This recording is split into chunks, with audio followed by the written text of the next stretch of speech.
وكذلك أوحينا إليك قرآنا عربيا لتنذر أم القرى ومن حولها وكذلك أوحينا إليك قرآنا عربيا لتنذر أم القرى ومن حولها. بسم الله الرحمن الرحيم.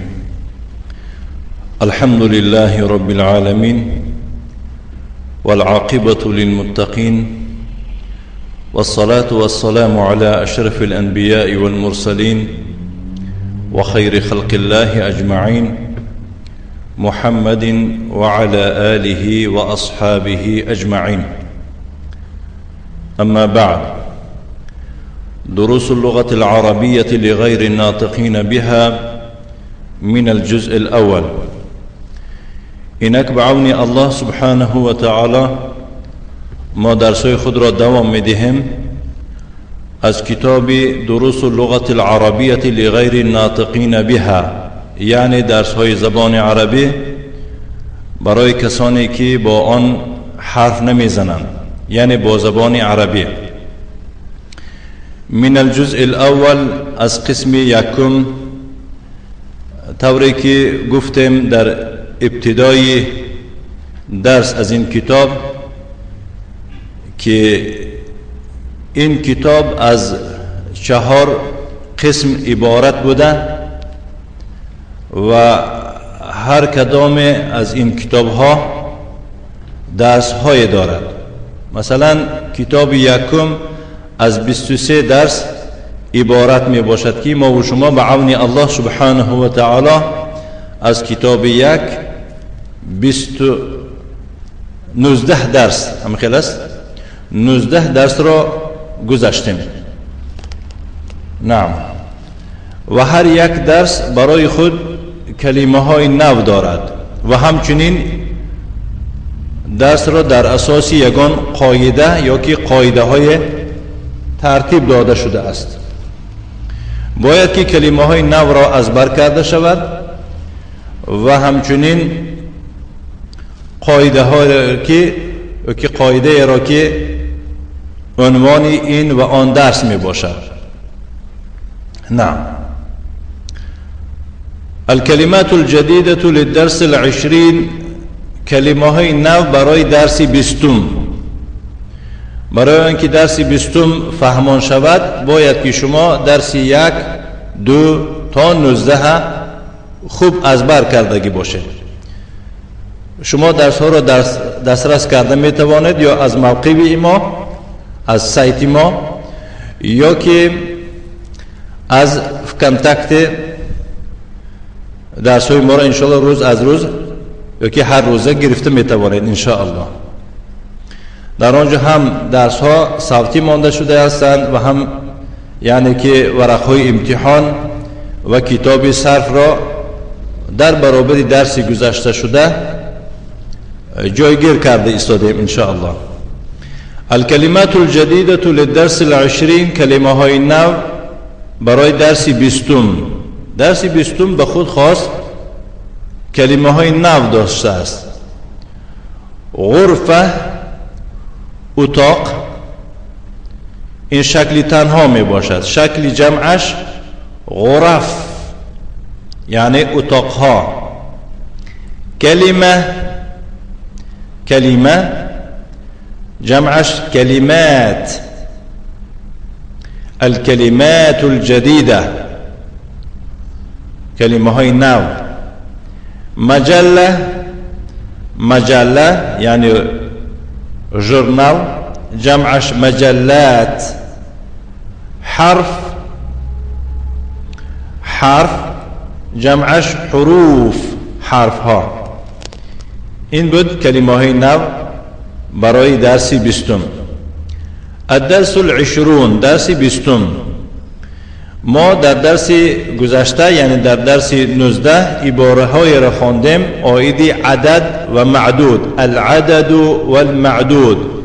درس 20 نیز درباره عدد و معدود می رود. فقط فرق چیست بین درس 20 و 19 یا که 19 و 20؟ فرق آن است که درس 19 را در اساس مذکر تشکیل کرده شده است، یعنی جنس مردانه. برای همین عددها را ما زنانه دیدیم. درس 20 باشد، آن را تشکیل کرده شده است، ترتیب داده شده است برای مؤنث، برای جنس زنانه. برای همین است که عددها جنس مردانه آمدگی هستند. فهمیدید؟ برای همین دو عباره را میخوانیم. لیلا سلمه، یعنی لیلا با سلما چنین صحبت میکند. لیلا میفرماید که یا سلمه افی فصلك طالبات من الصين واليابان. ای لیلا، آیا در صنف تو دانشجوی دخترها از چین و ژاپن هستند؟ تکرار میکنم. یا لیلا افی فصلك طالبات ماذا قلت؟ لا يا سلمى، أحسن بارك الله فيك. يا سلمى أفي فصلك طالبات من الصين واليابان. لیلا میفرماید که ای سلما، آیا در صنف تو دانشجوی دخترها از چین و ژاپن هستند؟ سلمى تجیب، سلما در جواب چنین میفرماید نعم. نعم این حرفی جواب است. فی فصلنا 5 طالبات من الصين و4 طالبات من اليابان و8 طالبات من اندونيسيا. یعنی در صنف ما 5 دانشجوی دختر از چین است و 4 دانشجوی دختر از ژاپن و 8 دانشجوی دختر از اندونزیا هستند. در اینجا بارک الله فیکم ما عدد را میبینیم و همچنین معدود را میبینیم. عدد 5 می باشد، معدود طالبات. 4 عدد طالبات معدود. 8 عدد طالبات معدود. عددها رو میبینیم که مذکر آمدن، یعنی جنس مردانه. 5 برای چی؟ برای خاطر آن که طالبات این جمع طالبه می باشد، یعنی جنس زنانه، دانشجوی دختر. فهمیدید؟ برای خاطر آن که قاعده برای ما یا که این عباره ها برای ما و شما فهما شوند، اختصارا درس گذشته را قاعدش تکرارا میگذاریم. الاعداد في التذكير والتأنيث من 3 إلى 9 تكون على عكس المعدود.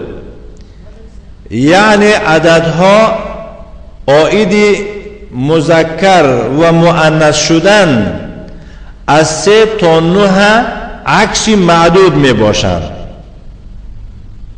از 3 تا 10 عکس معدود می باشند، مفردتاً در حالی که تنها باشند. گفتیم مثلا 3 طلاب میگویند، زیرا طلاب مذکر می باشد. و 3 طالبات میگویند، زیرا طالبات مؤنث می باشد. برای همین عدد از 3 تا 9 چی می شود؟ مؤنث می شود. همچنین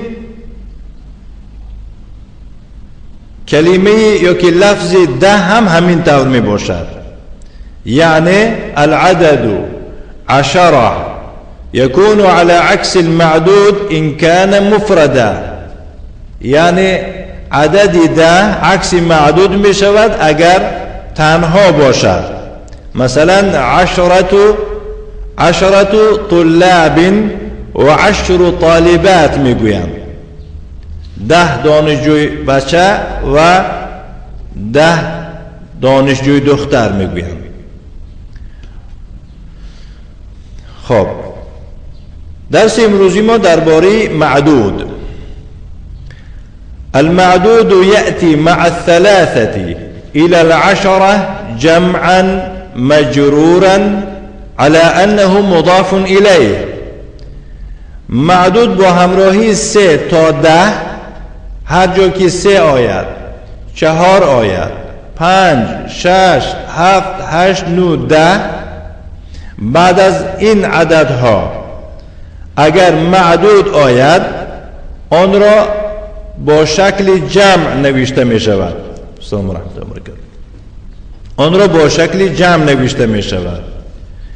مجرورا جر می شود، یعنی ردیف الپدش. به خاطر چی جر می شده است؟ على انه مضاف الیه، زیرا او مضاف الیه می باشد. برای مثال می گویند که 3 طلاب، در اینجا طلاب معدود است، از بس که بعد از 3 آمده است جمع شده است، مجرور شده است، مضاف الیه می باشد. 3 مضاف، طلاب مضاف الیه، مجرور بالمضاف وعلامة جره كسرة ظاهرة في آخره لأنه جمع تكسير. نعم. و3 طالبات، 3 دانشجوی دختر میگویم. 3 مضاف، طالبات مضاف إليه مجرور بالمضاف وعلامة جره كسرة ظاهرة في آخره لأنه جمع مؤنث سالم، چون که این جمع مؤنثی سالم می باشد. تعریفات جمع مؤنثی سالم را در درس های گذشته گذشتیم. نعم. اینک معدود بعد از 3 تا 10 جمعا مجرورا على انه مضاف الیه می شده است. فهمیده؟ دویم بند المعدود يأتي مع 11 إلى 29 مفردا منصوبا على أنه تمييز. أغلق الباب يا ولد.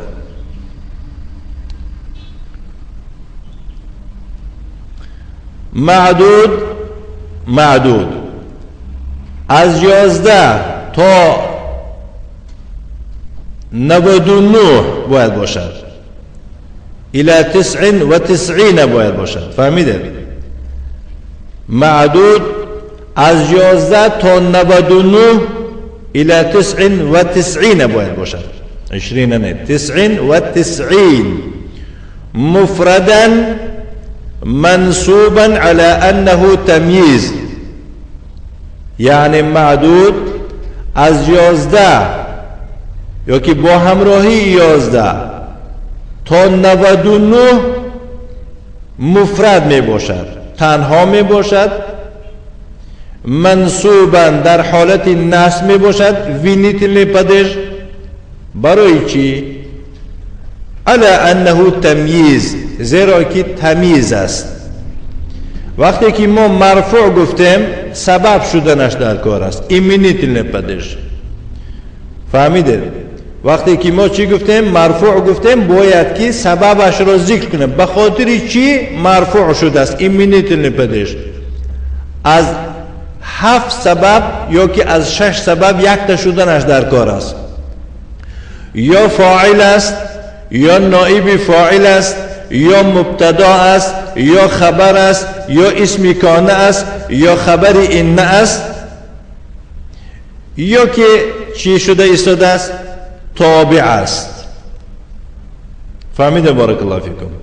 همچنین وقتی گفتیم که مجرور است یعنی ردیف لپدش می باشد گویم، باید که سببش را نیز ذکر کنیم. به خاطر چیز ردیف لپدش شده است، مجرور شده است.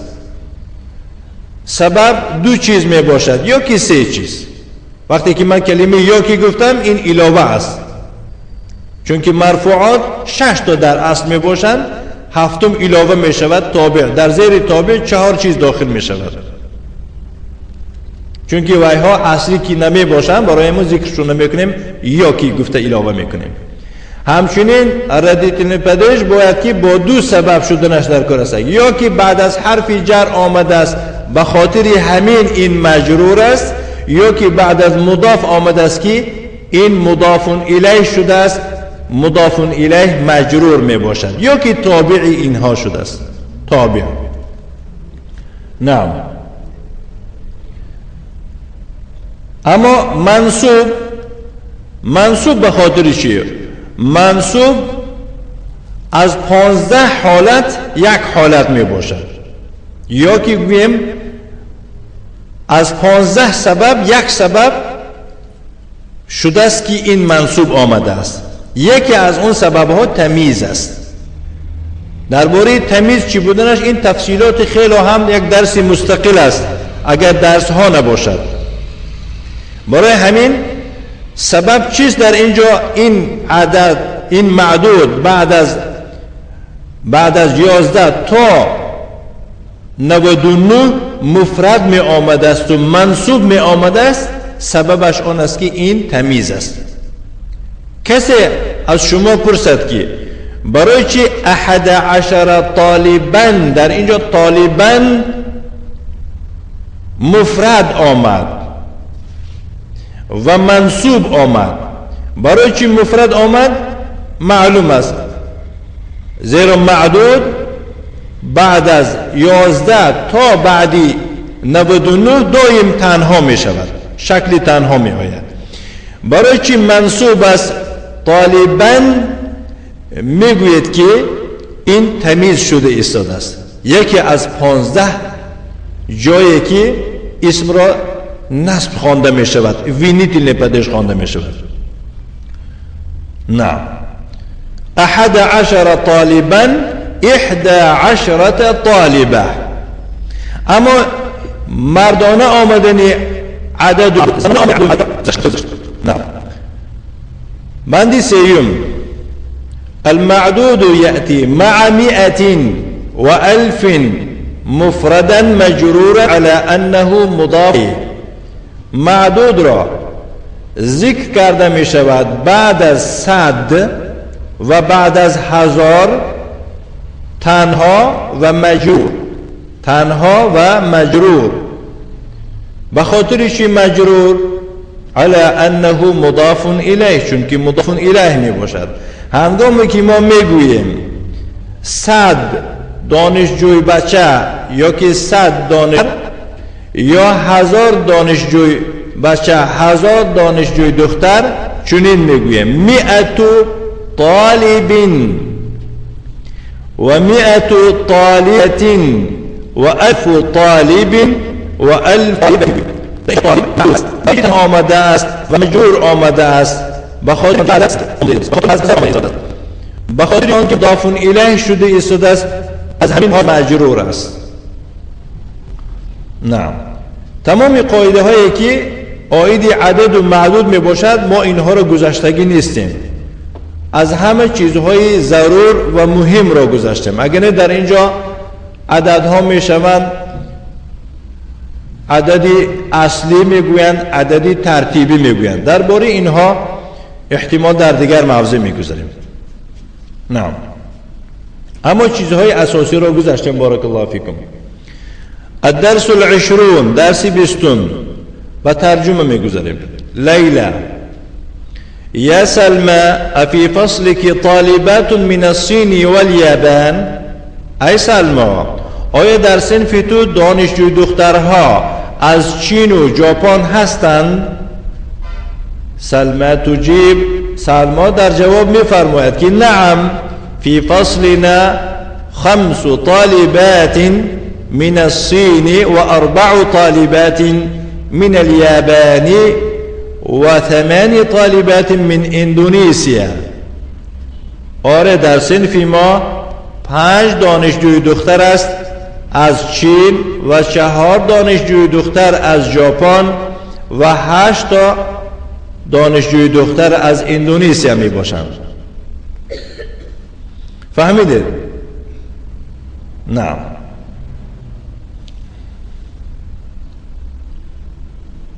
خب ليلى وفي فصلنا 3 طالبات من الهند و در صنف ما 3 دانشجوی دختر از هندوستانند. برای چی در اینجا 3 مذکر آمده است؟ در اساس درس گذشته باید که شما جواب داده توانید، زیرا اینکه معدود مؤنث می باشد. احسنت، بارک الله فیک. با یک سوال دیگر میدیم. 3 طالبات، برای چی طالبات در اینجا جمع آمده است و مجرور آمده است؟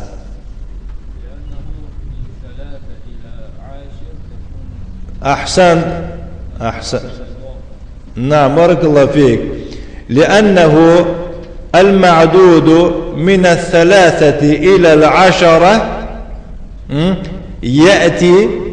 يأتي ماذا؟ جمعا ومجرورا، لأنه أو على أنه مضاف إليه. إن جواب است. بارك الله فيكم. نعم. و6 طالبات من الفلبين و7 طالبات من تركيا. من كويت لا بأس، من كويت 7 طالبات من كويت فرق ندارد. مهم 6 دانشجوی دختر از فیلیپین است و 7 دانشجوی دختر در کتاب من از ترکیه هستند و در کتاب های شما از کجا؟ از کویت. نه ایناش ترک بودین و ایهاش عرب ها. نه. سلمى کم اختا لکی یا لیلا. سلمى سوال میکند که ای لیلا تو چند تا خواهر داری؟ برای چی اختن شده ایستاده است؟ برای خاطر آن که این تمیز است. تمیز در قطار منصوبات داخل می شود بعد از اسم استفهامیه. لی 3 اخوات، من 3 تا خواهر دارم. من 3 تا خواهر دارم. در اینجا لی جار و مجرور، شبه جمله، خبر غیر مفرد چی شده است؟ خبری مقدم آمده ایستاده است. 5 مبتدای مؤخر است و مضاف است و اخوتین مضاف الیه.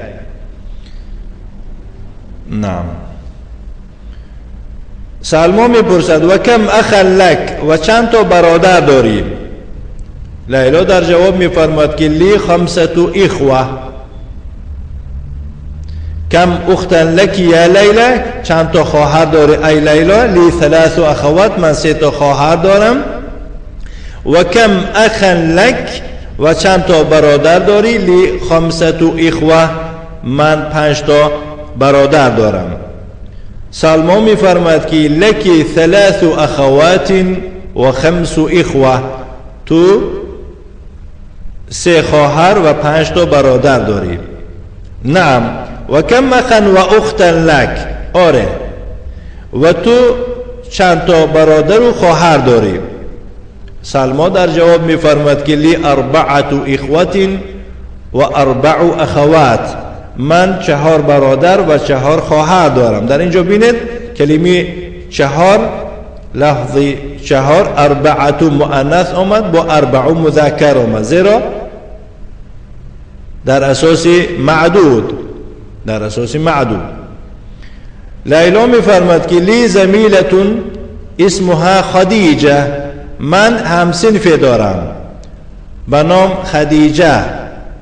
لها 8 اخوة و 8 اخوات، وی 8 تا برادر و 8 تا خواهر دارد. تمام شدن درس؟ نه. این بود بارک الله فیکم درس امروزی ما. اکنون مشق و که مشق ها.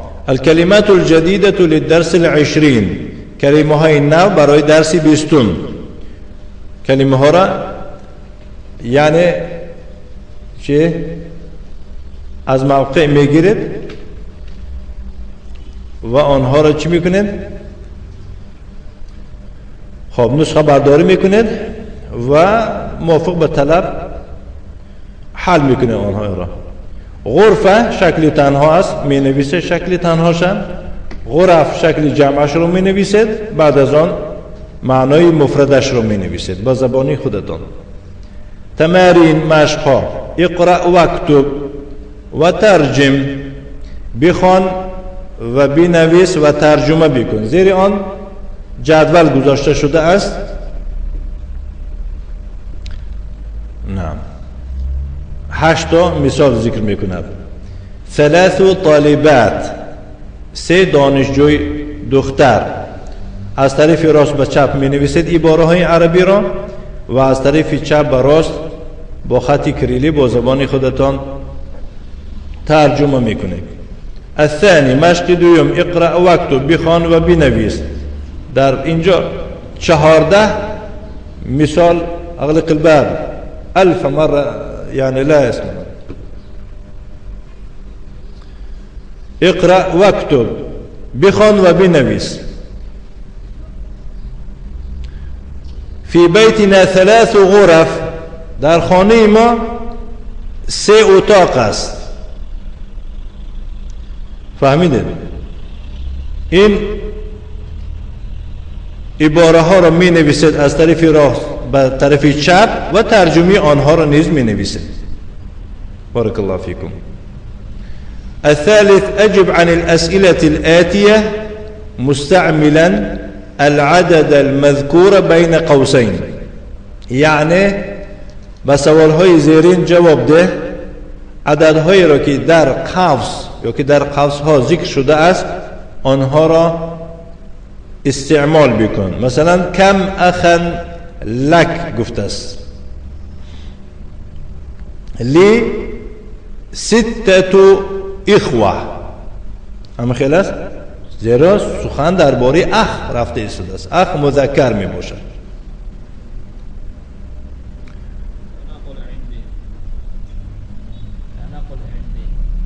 ماذا قلت؟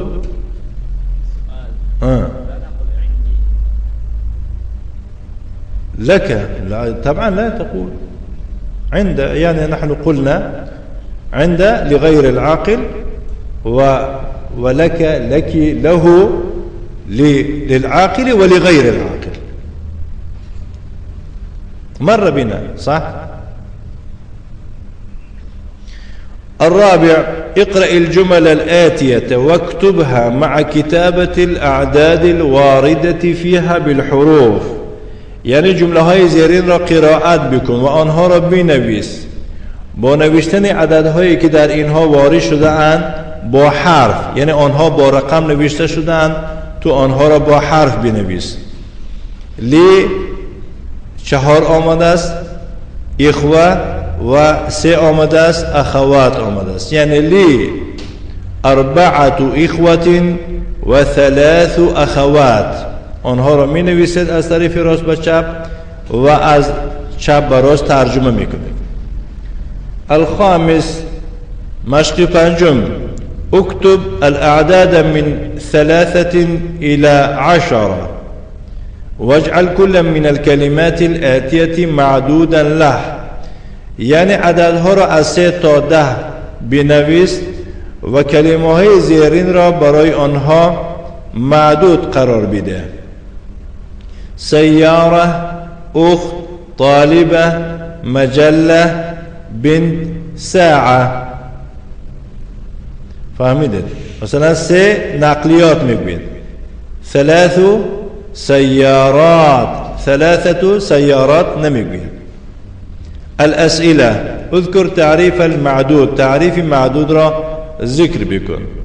اعرب ما یاتی، عباره زیرین را اعراب بکن. لی 3 اخوات في فصلنا 5 طالبات.